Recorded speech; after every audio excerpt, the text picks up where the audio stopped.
Halo teman-teman, saya Ama Purwaning Tias dengan NPM terakhir 034, Program Studi S1 Pendidikan Biologi FKIP Universitas Tidar.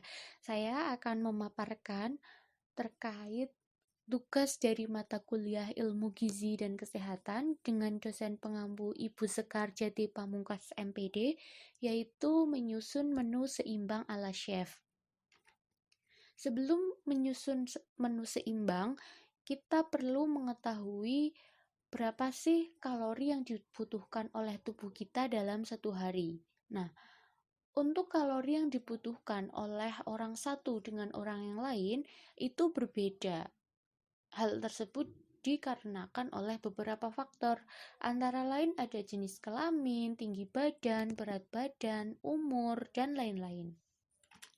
Untuk menghitung beberapa sih kalori yang dibutuhkan oleh tubuh kita dalam satu hari, itu menggunakan penghitungan BMR atau Basal Metabolic Rate dengan rumus Harris-Benedict. Antara perempuan dan laki-laki ini rumusnya berbeda. Di sini saya sebutkan untuk yang perempuan. Rumusnya yaitu BMR sama dengan 655 ditambah 9,6 kali berat badan ditambah 1,8 kali tinggi badan dikurangi 4,7 dikali usia. Nah, ternyata ini ada satu faktor lain yang mempengaruhi banyaknya kalori yang dibutuhkan oleh tubuh tiap individu, yaitu tingkat aktivitas. Jadi, antara orang yang beraktivitas berat atau aktif itu akan membutuhkan kalori yang lebih besar dibandingkan dengan orang yang beraktivitasnya itu rendah atau cenderung pasif. Nah, untuk menghitung kalori yang dibutuhkan oleh tubuh dalam satu harinya secara utuh, jadi yang sudah dipengaruhi oleh tingkat aktivitas, itu menggunakan penghitungan TEE atau Thermic Effect of Exercise. Rumusnya yaitu BMR dikali tingkat aktivitas. Untuk tingkat aktivitasnya, ini ada nilainya sendiri. Untuk jenis aktivitas tidak aktif bernilai 1,2, cukup aktif 1,375, aktif 1,55, sangat aktif 1,725, dan ekstra aktif itu bernilai 1,9. Nah, sekarang kita konstruksikan pada tubuhnya Ama Purwaning Tias nih, berdasarkan data-data yang sudah dikumpulkan tadi. Jadi, BMR untuk Ama Purwaning Tias yaitu 655 ditambah 9,6 dikali 50 yaitu berat badan ditambah 1,8 dikali 155 yaitu tinggi badan dikurangi 4,7 dikali 19 yaitu usia, sehingga didapatkan 655 ditambah 480 ditambah 279 dikurangi 89,3. Untuk hasil akhirnya yaitu 1324,7. Selanjutnya untuk pengaruh aktivitasnya yaitu kita konstruksikan bahwa Amah ini memiliki tingkat aktivitas yang tidak aktif yaitu bernilai 1,2. Jadi untuk TEE-nya yaitu 1324,7 dikali 1,2 dan hasil akhirnya 1589,64 kilokalori. Nah, ini nih menu makanan seimbang yang saya buat.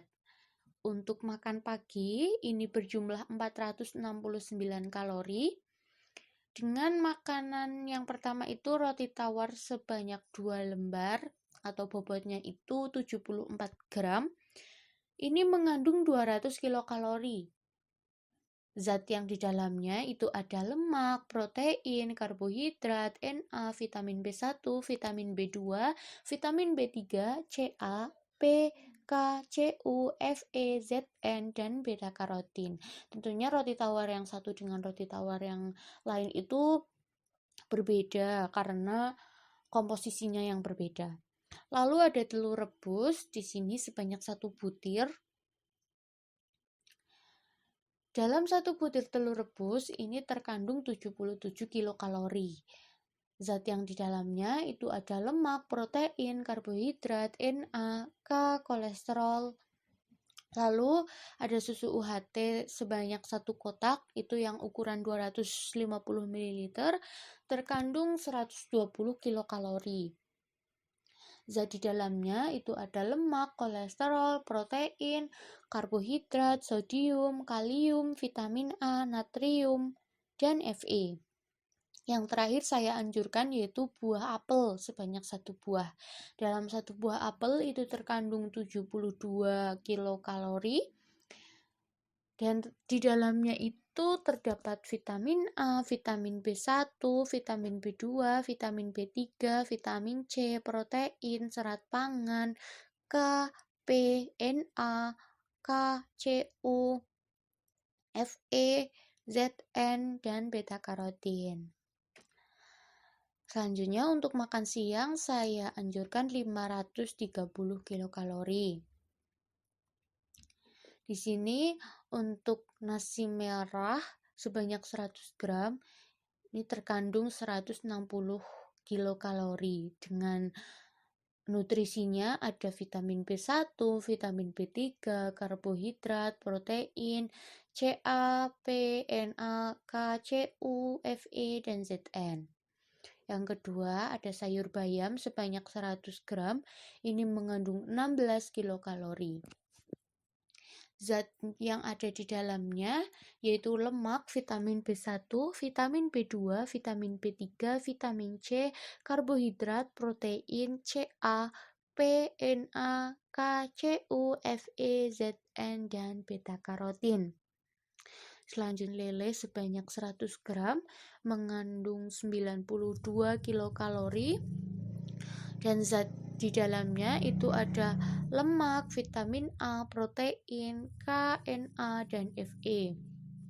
Lalu ada tomat sebanyak 1 buah terkandung 22 kilokalori. Di dalamnya ada lemak, protein, karbohidrat, Na, dan K. Nanas sebanyak 150 gram terkandung 60 kilokalori. Nutrisi di dalamnya ada lemak, vitamin B1, vitamin B2, vitamin B3, vitamin C, karbohidrat, protein, Ca, P, Na, K, Fe, Zn, dan beta karotin. Yang terakhir untuk makan siang yaitu yogurt sebanyak 250 gram mengandung 180 kilokalori. Nutrisi yang di dalamnya ada lemak, protein, karbohidrat, Na, Ca, K, dan P. Yang terakhir ada menu untuk makan malam sebanyak 600 kalori. Untuk makanannya ada kentang rebus sebanyak 150 gram, ini terkandung 120 kilokalori. Nutrisinya ada lemak, vitamin A, vitamin C, karbohidrat, protein, Ca, Na, dan Fe. Selanjutnya ada chicken nugget sebanyak 50 gram, ini mengandung 150 kilokalori. Nutrisinya ada lemak, karbohidrat, protein, dan Na. Selanjutnya ada buah pisang sebanyak 2 buah, ini terkandung 210 kilokalori. Protein ini ada di dalamnya, dan nutrisi yang lainnya itu ada lemak, karbohidrat, Ca, P, Fe, vitamin A, vitamin B1, dan vitamin C. Yang terakhir ini saya anjurkan yaitu susu UHT sebanyak 1 kotak yang isinya 250 ml. Ini terkandung 120 kilokalori.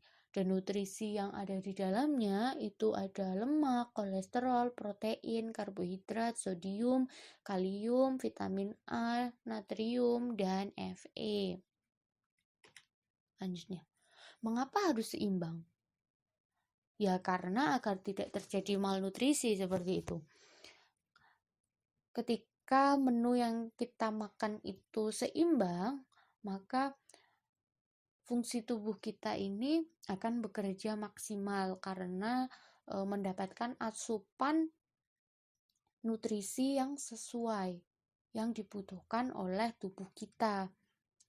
Malnutrisi ini apa sih? Malnutrisi ini merupakan ketidakseimbangan nutrisi ya. Jadi kemungkinannya itu ada dua, yaitu overnutrition sama undernutrition. Kalau overnutrition itu artinya kelebihan suatu nutrisi. Nah, ini itu dapat mengakibatkan contohnya overweight atau obesitas. Lalu untuk yang undernutrition ini dapat menyebabkan seperti tubuhnya kurus, lalu tubuhnya boncel, dan lain-lain. Nah, sekian yang dapat saya sampaikan. Kurang dan lebihnya saya mohon maaf. Terima kasih.